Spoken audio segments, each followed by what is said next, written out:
Alright, in this video we're going to go over the calculator trick to get numbers in simplest radical form. So we're just going to go into some examples and you guys can write these steps down or just do a couple of examples on your own. The first number we're going to break down is radical 32. And you guys can do this manually, but this calculator trick will save you some time and possibly save you some errors. So what you want to do is take the number that you're breaking up, and what you're actually going to do is take this inside piece right here, and you are going to put that number, so we're going to do 32 divided by, and then in parentheses on the denominator, you want to put x squared. And make sure that's in parentheses because otherwise it's going to square the whole fraction instead of just the denominator. Then you're going to hit second and graph. And you are exposed to this table of values here. Now, what we're really going to care about is from x being 0 and on. So we're not looking upwards at these negative numbers.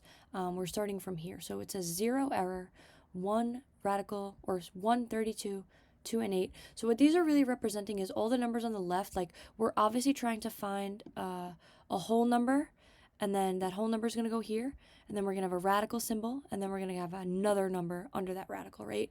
So all of this left side over here is going to be the number without the radical symbol. The numbers on the right would be the numbers that go inside of the radical. So what you are looking for on the right, you are looking for rows that have whole numbers on the right side. So for example, 1 and 32, this would be a good option. However, that would just be 1 times the square root of 32, which is exactly the same answer as just writing rad 32. It's the same exact thing. Next, we have 2 and 8. So that's another viable option, but you want to keep looking at this entire row here. So once we go past 8, you can see that we have a decimal, right? Or a number with a decimal, but then we go back to having a whole number. So what you want to do is go through these first couple of values, and you want to look at the last row that has a whole number in the right. So for example, 2 and 8, yeah, there's whole numbers, but if I scroll down, I see another row that has a whole number on the right. So this row with 4 and 2 is my next viable option. So I'm going to scroll down to see if there are any whole numbers in the near future. And nope, our numbers just keep getting really small and small and small. They're going to continue to be decimals from that point on. So this right here, the 4 and the 2 are the last row that we have that have whole numbers on this right side. So the numbers that I'm using, again, the first number goes without the radical. The second number goes under the radical. So this radical 32 in simplest radical form is 4 times the square root of 2. Now in your calculator, you can check this. If you plug in, or if you type in square root of 32, you get that number. But then if you type in 4 times the square root of 2, you should get the same exact number. And that's kind of a way to double check. All right, so let's do one more example. We'll do another one together, a bigger number.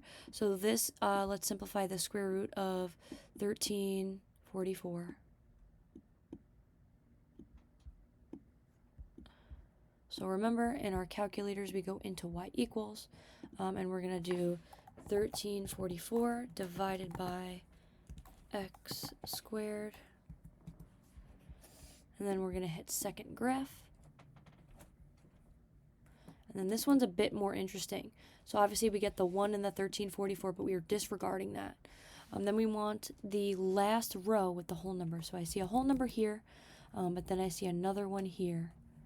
So I'm going to scroll down a little bit to evaluate the rest. I see 8 and 21. So right now this is my last viable option.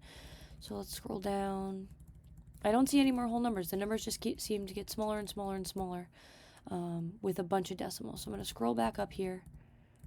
I believe it was right here. So 8 and 21 are going to be the two numbers we are working with.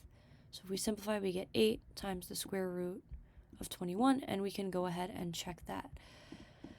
So square root of 1344 is that number. Then we have 8 times the square root, 8 times the square root of 21. Bam. Same number, so we are good. So you can use this calculator trick to save you some time, because with large numbers like this, it's really hard to manually break them down. Smaller numbers, if it's easier for you to manually do it, then so be it.